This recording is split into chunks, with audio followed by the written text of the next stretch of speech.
तो ब्रेक के बाद एक बार फिर आपका इस्तकबाल है। आप देख रहे हैं इंतखाबी जंग, और इंतखाबी जंग इस खास प्रोग्राम में हमारे साथ शामिल है Prem Kumar, senior journalist, political analyst, साथ ही तर्जुमान बीजेपी यासिर जिलानी, और हमारे साथ हैं कांग्रेस के लीडर डॉक्टर हिलाल अहमद, और अनिल मिश्रा साहब हैं समाजवादी पार्टी से। अब मैं आना चाहता हूं यासिर जिलानी साहब आपके पास।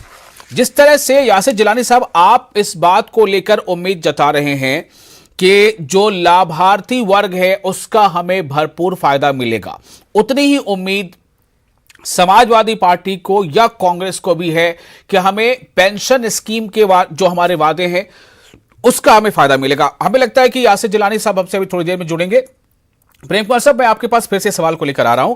मेरा सवाल अब यह है कि अगर इसको लेकर फायदा मिलना भी है तो यह फायदा कांग्रेस को मिलेगा या समाजवादी को मिलेगा, इस अलायंस को मिलेगा? यानी इस फायदे के हकदार भी अगर दो लोग हैं, दो जमातें हैं, तो यानी कि क्या वोट का यहां स्प्लिट होगा, फायदा बीजेपी को होगा? क्या सूरत हाल है?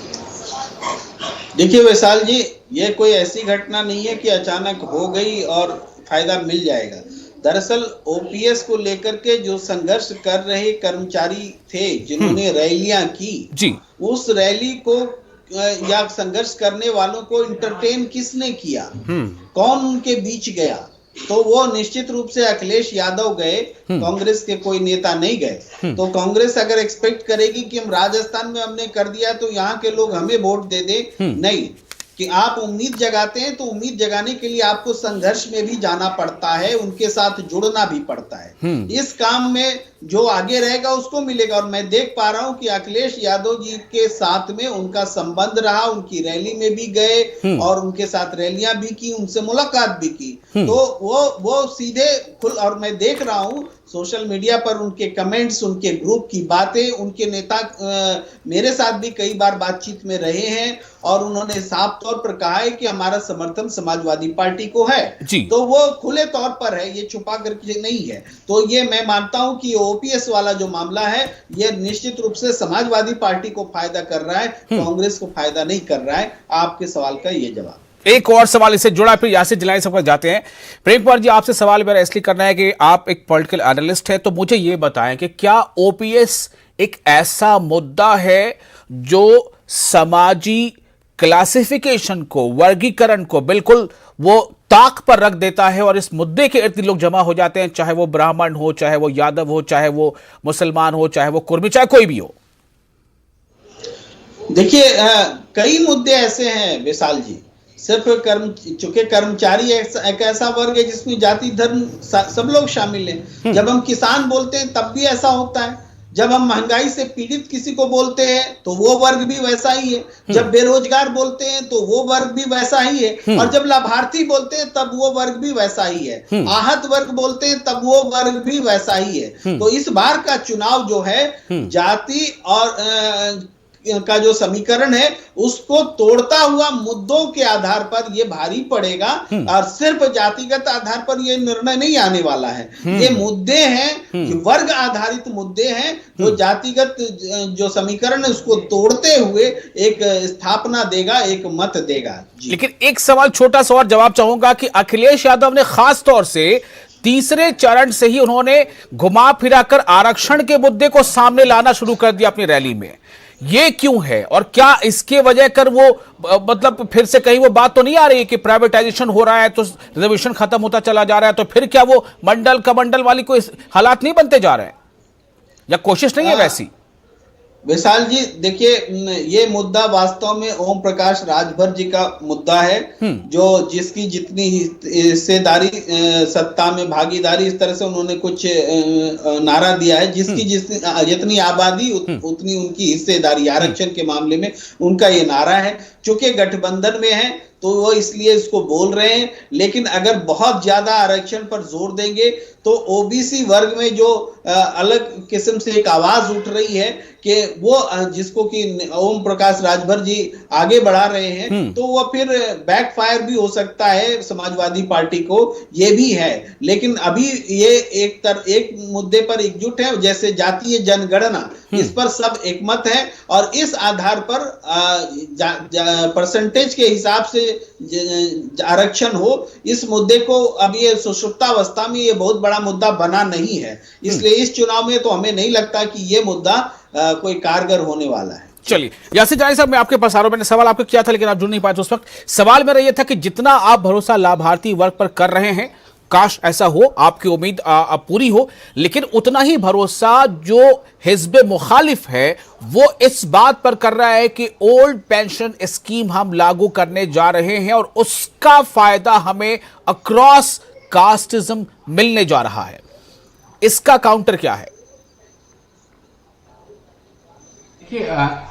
देखिए विशाल आजम साहब, प्रेम कुमार जी बड़ी अच्छी विश्लेषण करते हैं। पॉलिटिकल तज्जियाकार के तौर पे वो बहुत सारी चीजों को, मुद्दों पे बहुत ध्यान से रिसर्च करते हैं और उसके बाद अपनी बात को रखते हैं। लेकिन वो एक चीज भूल गए कि जब यही सपा की सरकार पिछली बार थी, जिसके अखिलेश यादव मुख्यमंत्री थे, उन्होंने एक वर्ग को कितने % आरक्षण देने की बात कही थी, ये प्रेम कुमार जी बताएं या आप बताएं? और क्या हुआ? अल्पसंख्यक वर्ग में जो सबसे बड़ा समुदाय है मुसलमानों को लेके उन्होंने एक % आरक्षण देने की बात करी थी। 5 साल रहे, उस पर चर्चा तक नहीं हुई। चुनाव से पहले जब चुनाव पिछली बार लड़े थे तो इसी तरह का वायदा उन्होंने किया था। इस बार भी उनको ये लग रहा है कि ओल्ड पेंशन के नाम पे, उधर कांग्रेस देखिए खुद क्लेम कर रही है कि उसको फायदा कांग्रेस को होगा और समाजवादी पार्टी ये सपना सजोए बैठी हुई है कि इसका फायदा उसको होगा। तो पब्लिक जानती है कि किसके पास सत्ता रहेगी, कौन राज्य चलाने के लायक है, कौन राज्य के जो जनमानस हैं उनके हित के लिए सोच सकता है। और देखिए क्या होता है, एक्सपीरियंस के आधार पे लोग अपना मन बनाते हैं। हमने पहले से लेके 5वें मरहले में देखा, आज हम ऑलमोस्ट 50% से ज्यादा वोटिंग जा चुकी है जो छठे मरहले में है। लोगों को ये मालूम है कि किन मुद्दों के साथ वो जाएंगे और किस दल के साथ जाएंगे, तभी उनके भविष्य को उज्जवल वो रह पाएंगे। अनिल मिश्रा साहब को जवाब देना है, उस वादे का क्या हुआ जो आपने नहीं निभाया, और क्यों कोई आपके इस वादे को मान ही ले कि आप आ भी जाएंगे और पेंशन को दोबारा लागू कर भी देंगे? क्यों मान ले कोई? ये जो लागू करने का है, ये जो एक मुद्दा आया है सामने, खाली एक यही मुद्दा तो नहीं है। इस मुद्दे के साथ में कितने और भी ऐसे मुद्दे हैं कि जिन्होंने आम जनमानस को प्रभावित किया है। आप बताएं, अखिलेश जी की सरकार के वक्त के ऊपर जो स्थिति थी, इसके बाद ये जो दौर चला है, क्या एक मुद्दा हम भूले जा रहे हैं? बेरोजगारों की बात चलिए एक किनारे मुद्दा रख दें, किसानों की बात एक किनारे मुद्दा रख दीजिए और बाकी मुद्दे एक किनारे रख दीजिए। लेकिन जिस तरीके से जो आतंक और दहशत का माहौल हर वर्ग के लिए बना है और हर वर्ग ने उसको भुगता है, कोविड काल से लेकर के और उसके बाद में जो है वो आज तक, तो उससे मुक्ति पाने के लिए जनता स्वयं एक आंदोलन के रूप में वोट दे रही है, चाहे किसी वर्ग का हो चाहे किसी जाति का हो। और जब वो स्वयं निकलती है वोट देने के लिए, तो उसमें उसको वो लग रहा है कि केवल समर्थ है समाजवादी पार्टी, उसमें कांग्रेस को वो कहीं नहीं पा रही है। ठीक है, कांग्रेस ने काम किया, प्रियंका जी ने काम किया, कुछ बढ़े हैं आगे, लेकिन हो सकता है 24 के उसमें बढ़ रहे हो आगे।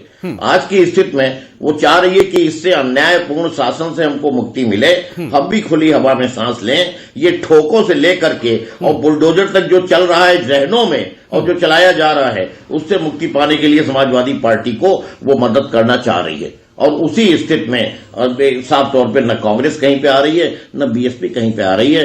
यही एक अल्टरनेटिव है जहां एंटी इनकम्बेंसी पूरी तरह से मिल रही है।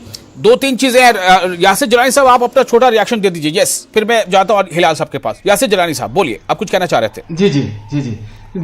देखिए, इन्होंने आतंक और अपराध की बात करी है समाजवादी पार्टी के मित्र से। मेरा एक सवाल है कि रामवृक्ष यादव भूल गए, मथुरा वाले, जिन्होंने उस वक्त तत्कालीन एसपी के साथ 19 हमारे जाबाज सिपाहियों को मार के पूरे मथुरा को कब्जा करने का जो संकल्प ले लिया था, वो भूल गए? उस आतंक को उत्तर प्रदेश के लोग आज भी अपने दिलों में रखते हैं। जो सिपाही मारे गए थे, जो एसपी साहब मारे गए थे, उनको लोग भूले नहीं। तो समाजवादी पार्टी का मतलब ही ये अपराध है। अपराध की जननी अगर कोई संगठन है, कोई दल है, तो वो समाजवादी पार्टी। तो इस पे तो आप किसी तरह की चर्चा ना करें, वो उत्तर प्रदेश जानती है। चलिए डॉक्टर हिलाल अहमद साहब, मैं आपके पास आ रहा हूं। ये जो समाजवादी पार्टी ने कह दिया कि कांग्रेस जो है वो शायद इस बार जीतने के लिए लड़ ही नहीं रही है, वो 2024 के लिए मेहनत कर रही है। इसका क्या मतलब है, कैसे काउंटर करेंगे इसे? देखिए, इसके दो मतलब निकलते हैं। पहली बात यह है कि 2024 में हम जीत रहे हैं, इस बात को जो हमारे मुखालफिन हैं वो भी मान रहे हैं। अच्छा।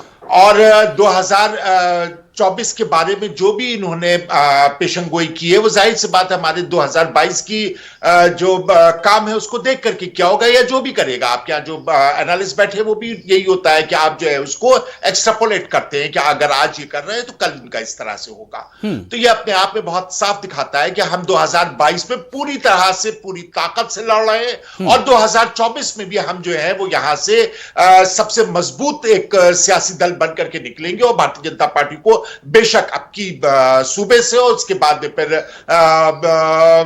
मरकज से भी हम इनको बेदखल कर देंगे। एक बात। दूसरी बात यह है कि देखिए यहां पर बात जो है वो इसकी नहीं है कि समाजवादी पार्टी जो है उसने क्या वादा किया है, कांग्रेस ने क्या वादा किया है। बात इसकी है कि भारतीय जनता पार्टी, जिन्होंने जितने भी लोग थे जिनको ये पेंशन मिल रही थी, उससे महरूम किया था, इसकी पूरी की पूरी गुनहगार भारतीय जनता पार्टी है।